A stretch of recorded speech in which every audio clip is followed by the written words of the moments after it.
Hello friends, வணக்கம். இன்றைக்கி oats breakfast cookies எப்படி செய்யுதுன்னு பார்க்கலாம். 1/4 கப்பு திராட்சை எடுத்திருக்கேன். 1/4 கப்பு கொட்டையை எடுத்த பேரிச்சம்பழம் எடுத்திருக்கேன்.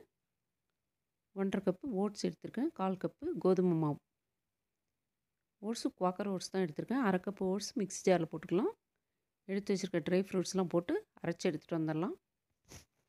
இதுலேயே மிச்சம் இருக்க 1 கப்பு ஓட்ஸையும் போட்டு குறகுறன்னு அரைச்சிக்கலாம். அப்படியே ஒரு பவுலில் போட்டுக்கலாம்.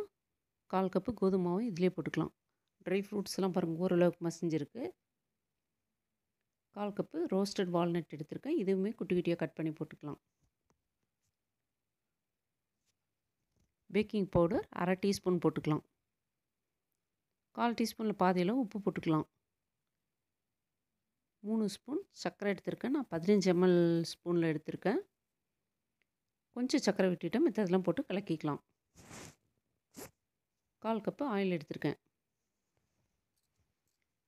நல்லா கலக்கி விட்டுலாம். பாருங்கள், இந்தளவுக்கு இருக்குது பிடிப்பு. இதுலேயே 1/4 கப்பு பால் போட்டுக்கலாம். நான் ஃப்ரிட்ஜிலேருந்து எடுத்த சில்லுன்னு பால் போட்டிருக்கேன். நல்லா இந்த மாதிரி வந்திருக்கு பாருங்கள், காமிக்கிறேன். இந்தளவுக்கு பிசைஞ்சு வச்சுக்கிட்டேன். 1/4 கப் ஆயில் சரியாக போகும்.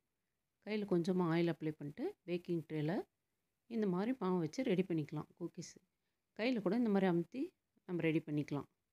நான் ஓவல் ஷேப்பில் பண்ணியிருக்கேன். உங்களுக்கு எப்படி இருக்குமோ அப்படி பண்ணிக்கலாம். எல்லாமே நாங்கள் செய்து வச்சுட்டேன். பாருங்கள், இந்தளவுக்கு சன்னமாக வச்சுருக்கேன். எப்படியும் இது பேக்காகி வந்துச்சுன்னா கொஞ்சம் பொங்கி வரும். 180ல் 10 நிமிஷம் ப்ரீ ஹீட் வச்சு 20 நிமிஷத்தில் எனக்கு குக்கீஸ் ரெடி ஆகிடுச்சு. இந்த ரெசிபி உங்களுக்கு பிடிச்சிருந்தால் லைக் பண்ணுங்கள், ஷேர் பண்ணுங்கள், சப்ஸ்கிரைப் பண்ணுங்கள். தேங்க்யூ.